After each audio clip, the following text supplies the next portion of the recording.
दोस्तों इस वीडियो के अंदर हम बात करने वाले हैं कि आपको किस तरह से एनएचएम महाराष्ट्र रिक्रूटमेंट 2022 का फॉर्म फिलअप करना है, गूगल फॉर्म को किस तरह से फिलअप करना है और ऑफलाइन एप्लीकेशन की भी बात करेंगे। और यदि आपको डिटेल में जानकारी चाहिए तो नोटिफिकेशंस के ऊपर मैंने वीडियो बना रखे हैं, दोनों भी नोटिफिकेशन के ऊपर vacancies, eligibility criteria, selection process, last date की जानकारी दे रखी है, तो आप वो वीडियोस को भी देख सकते हो, जरूर से देख लीजिएगा। लिंक आपको मिल जाएंगे डिस्क्रिप्शन बॉक्स में। लेकिन प्रैक्टिकली अभी हम देखेंगे गूगल फॉर्म को किस तरह से फिलअप करना है। तो ये जो फॉर्म है ये है एनएचएम स्टेट लेवल के लिए, तो 2022-23 की वैकेंसी है। यहाँ पे आपको क्या करना है, तो देखिए सबसे पहले आपको पे ईमेल डालना पड़ेगा। तो सपोज मैंने एक ईमेल डाल दिया यहाँ पे, और यहाँ पे आपको कोई कुछ भी करना नहीं है। ये जब आप इसका प्रिंट आउट निकालोगे, हार्ड कॉपी निकालोगे, तब आपको यहाँ पे आपका फोटो अटैच करना पड़ेगा। यहाँ पे आपको पोस्ट का नाम सिलेक्ट कर लेना है। तो मैं यहाँ पे इंसेक्ट कलेक्टर के वैकेंसी को अप्लाई करना चाहता हूँ, तो मैंने सिलेक्ट कर लिया है। ये 12th पास के लिए, क्योंकि इसी के लिए, तो 12th पास साइंस के लिए। फिर विच कैटेगरी से हूँ, तो कैटेगरी आपको सिलेक्ट कर लेनी है। ओबीसी कैटेगरी मैंने यहाँ पे सिलेक्ट कर ली। नेक्स्ट पे आपको क्लिक करना है। तो यहाँ पे पर्सनल डिटेल्स आपको फिलअप करनी पड़ेंगी। तो आपका यहाँ पे सबसे पहले सरनेम डालना है, तो यहाँ पे आप डाल सकते हो। फिर आपको फर्स्ट नेम डालना है, फिर आपका मिडिल नेम डालना है। फिर उसके बाद में पिताजी का आपको नाम डालना पड़ेगा यहाँ पे। और उसी के बाद में आओगे तो आपको जेंडर सिलेक्ट कर लेना है। तो यहाँ पे मैंने सिलेक्ट कर लिया, और फिर नेक्स्ट करेंगे हम। यहाँ पे आपको डेट ऑफ बर्थ सिलेक्ट करनी है। तो यहाँ पे डेट ऑफ बर्थ के लिए आप क्या कर सकते हो, आप जाइएगा यहाँ पे, और यहाँ पे आपको ईयर सिलेक्ट करना है। तो ये आपको मुझसे अच्छा पता होगा किस तरह से आपको सिलेक्ट कर लेना है ये। तो ये आप यहाँ पे सिलेक्ट कर लीजिएगा। मैंने यहाँ पे सिलेक्ट कर लिए। और यहाँ पे बोला गया कि आपको, यदि आप एनएचएम के एम्प्लॉय हो तो आपको यहाँ पे एज रिलैक्सेशन चाहिए क्या, तो एनएचएम के एम्प्लॉय को रिलैक्सेशन दिया जाता है। तो आप यदि हो तो यस करिएगा, अदरवाइज नो करिएगा। तो मैं यहाँ पे नो कर देता हूँ, क्योंकि हम एनएचएम में एम्प्लॉय नहीं है। तो उसी के वजह नेशनलिटी आपको यहाँ पे डालनी पड़ेंगे, यानी कि हम इंडियन है तो हम इंडियन यहाँ पे डाल देंगे। डोमिसाइल सर्टिफिकेट यदि आपके पास में है महाराष्ट्र का तो यस करिएगा, अदरवाइज नो। रिलीजन आपको यहाँ पे डालना पड़ेगा, तो रिलीजन भी मैंने यहाँ पे डाल दिया। आप आपके सर्टिफिकेट्स पे देख के डाल सकते हो। कैंडिडेट्स ओरिजिनल कैटेगरी, आपकी कैटेगरी क्या है, तो यहाँ पे कैटेगरी आपको सिलेक्ट करनी है और नेक्स्ट करना है। आपका प्रेजेंट एड्रेस क्या है वो आपको यहाँ पे डालना है, तो वो मैं यहाँ पे डाल देता हूँ। उसी के बाद में आपको यहाँ पे सिटी डालना है, और एड्रेस जब डालोगे तो वहाँ पे आपको पिन कोड भी डाल देना है। सिटी मैंने डाल दी है। यहाँ पे आपका डिस्ट्रिक्ट डालना पड़ेगा। सिटी डिस्ट्रिक्ट बहुत जनों का सेम रहता है। और स्टेट आपका पे डालना है, तो महाराष्ट्र हम स्टेट यहाँ पे डाल देते हैं।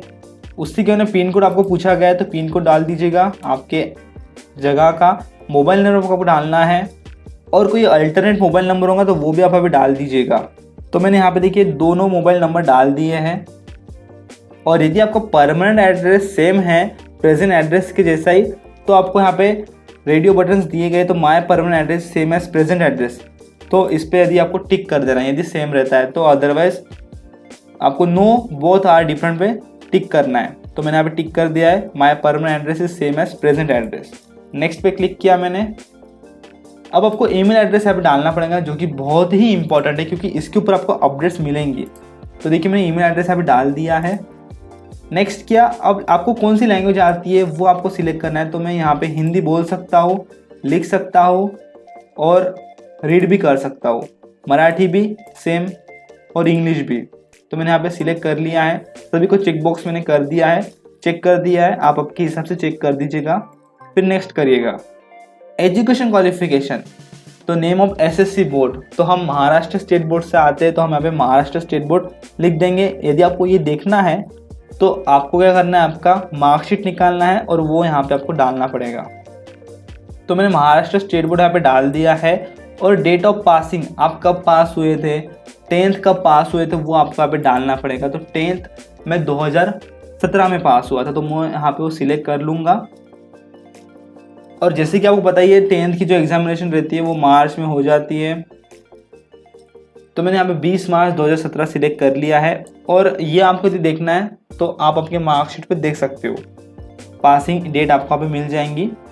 और उसी के बाद में आपको यहाँ पे परसेंटेज डालना है, कोई ग्रेड वगैरह आपको डालना नहीं है। यदि ग्रेड रहता है तो आपको परसेंटेज में कन्वर्ट करना है। तो मैंने यहाँ पे देखिए 10th के मार्क्स परसेंटेज डाल दिए हैं। नेक्स्ट किया, फिर इसके बाद में अब आपको 12th की डिटेल्स यहाँ पे फिलअप करनी है। तो 12th आपने कहाँ से किया, तो वही बोर्ड आपको यहाँ पे डालना पड़ेगा, सेम बोर्ड है। और 12th कब आप पास हुए थे, तो 2019 में मैं पास हुआ था, तो 19 में यहाँ पे सिलेक्ट कर लूँगा। तो यदि आपको ये जानना है तो आप आपके मार्कशीट पे देख सकते हो। तो मैंने यहाँ पे सिलेक्ट कर लिया है 12th का पासिंग डेट, उसके अंदर परसेंटेज आपको यहाँ पे डाल देने हैं। और मोड ऑफ एजुकेशन आप रेगुलर हो कि डिस्टेंस लर्निंग की है आपने, यानी कि आपने रेगुलर थे आप 12th में, तो आपको यहाँ पे 10th के बाद 12th किया, 11th 12th किया, तो आप यहाँ पे रेगुलर पे क्लिक कर सकते हो। या फिर डिस्टेंस लर्निंग यानी कि आपने ऑनलाइन मीडिया के थ्रू, यदि आपने ऑनलाइन पढ़ाई की है, डिस्टेंस लर्निंग की है, तो आप यहाँ पे डिस्टेंस लर्निंग पे भी क्लिक कर सकते हो। तो मैं नेक्स्ट कर देता हूँ। इसके बाद में यदि आपका डिप्लोमा हुआ है तो आप यहाँ पे इसे फिलअप कर सकते हो, अदरवाइज आप क्या कर सकते हो, यहाँ पे इसे स्किप कर सकते हो। यहाँ पे क्या बोला गया कि आपको नेम ऑफ डिप्लोमा डालना है, फिर आपको बोर्ड या फिर यूनिवर्सिटी अपने इंस्टीट्यूट का नाम डालना है, डेट ऑफ पासिंग, कब पास हुए थे, परसेंटेज, और आपको mode of education part time किया था, फुल टाइम किया था, या फिर डिस्टेंस लर्निंग किया था, वो आपको यहाँ पे सिलेक्ट करना है। ये ज़रूरी नहीं है, ये देखिए यहाँ पे कोई मैंडेटरी कोई स्टार यहाँ पे लगाया नहीं है, तो ज़रूरी नहीं है, आप स्किप भी कर सकते हो। तो नेक्स्ट कर दीजिएगा इसे, अदरवाइज आप फिलअप भी कर सकते हो। ग्रेजुएशन की डिटेल्स भी आप यहाँ पे डाल सकते हो, डाल दीजिएगा। यदि आपको ग्रेजुएशन कंप्लीट है किसी भी इंजीनियरिंग में से या फिर MBBS में से, तो आप यहाँ पे डाल सकते हो उसकी इन्फॉर्मेशन। तो यहाँ पे आपको उसकी जानकारी दिखना है।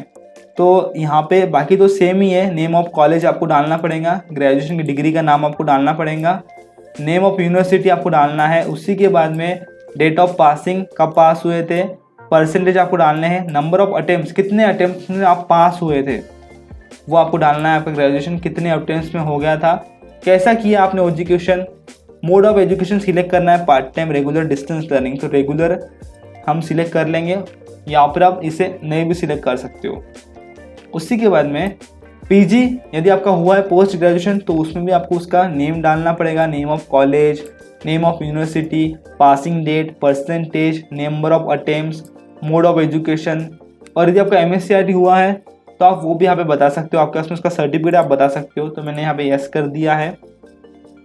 यदि आपके पास में और एडिशनल एजुकेशन रहता है तो आप यहाँ पे यस कर सकते हो, अदरवाइज नो कर दीजिएगा। तो हम यहाँ पे अभी नो कर देंगे और नेक्स्ट पे चले जाएंगे। तो ये देखिए टाइपिंग और शॉर्ट हैंड की स्किल की इन्फॉर्मेशन पूछ रहा है। यदि आपका टाइपिंग स्किल हुआ है मराठी में, तो आप यहाँ पे मैक्सिमम टाइपिंग स्पीड डाल सकते हो। तो 30 WPM यदि आपने किया है मराठी का, तो आप यहाँ पे डाल सकते हो। तो 30 WPM यदि डाल दीजिएगा, यदि 40 हुआ है 40 WPM डाल दीजिएगा। इंग्लिश के बारे में भी सेम पूछा गया है, 30 WPM हुआ है 30 WPM डाल दीजिएगा, या फिर 40 WPM, ज़्यादा का रहता है तो बहुत ही अच्छा है।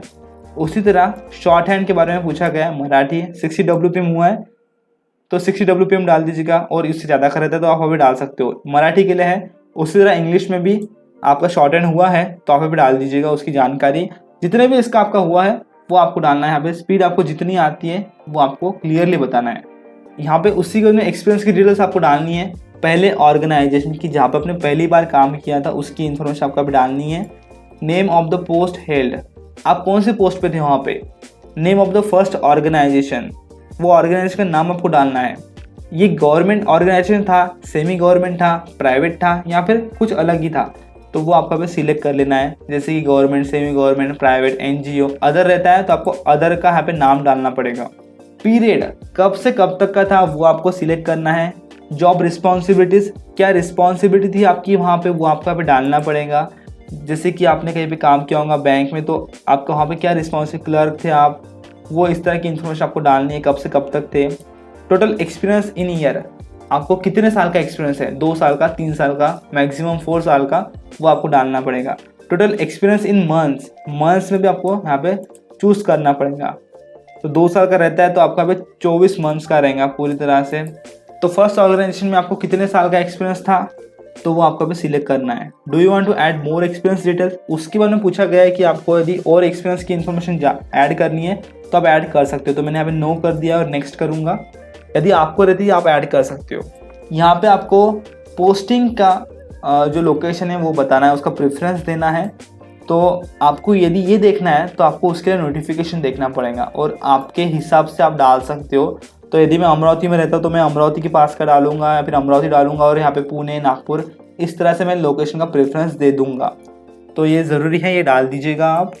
उसके बाद में नेक्स्ट हम बात करेंगे तो आपको अमाउंट पे करना है। तो यदि आप रिजर्व कैटेगरी से आते हो तो आपको 100 रुपये पे करना है और ओपन कैटेगरी को 200 रुपये पे करना है। आपको अमाउंट कितना पे करना है वो सिलेक्ट करना है। तो मैंने यहाँ पे 200 सिलेक्ट कर लिया है क्योंकि ओपन कैटेगरी से है, तो मैंने यहाँ पे 200 रुपये सिलेक्ट कर लिया है। Name of the bank and branch, आप किस बैंक से पेमेंट डिमांड ड्राफ्ट कर रहे हो वो आपको फिर डालना पड़ेगा। डीडी नंबर आपको डालना पड़ेगा क्योंकि आप डिमांड ड्राफ्ट के थ्रू पेमेंट कर रहे हो, और डेट डालना है, डीडी का डेट। और डिमांड ड्राफ्ट किस तरह से करना है वो मैंने आपको पिछली वीडियो में बताया था, यानी कि नोटिफिकेशन की वीडियो में बताया था, वो वीडियो देख लीजिएगा, लिंक मिल जाएंगी।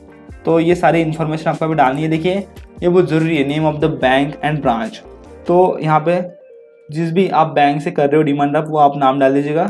तो मैं यहाँ पे डाल देता हूँ। और डीडी नंबर, आपको जो भी डीडी नंबर मिला होगा वो आपको डालना है। डेट भी आपको सिलेक्ट कर लेनी है। और ये हो जाने के बाद में आपको नेक्स्ट करना है। यहाँ पे ये सेल्फ डिक्लेरेशन है, ये कहता है कि आप जितनी भी इंफॉर्मेशन आप दे रहे हो ये करेक्ट है, और इसमें यदि कोई चेंजेस उनको मिलते हैं तो आपका एप्लीकेशन रिजेक्ट हो जाएगा। तो ये बात है। और आपको क्या करना है, इनकी हार्ड कॉपीज भी सबमिट करना है with the small family certificate.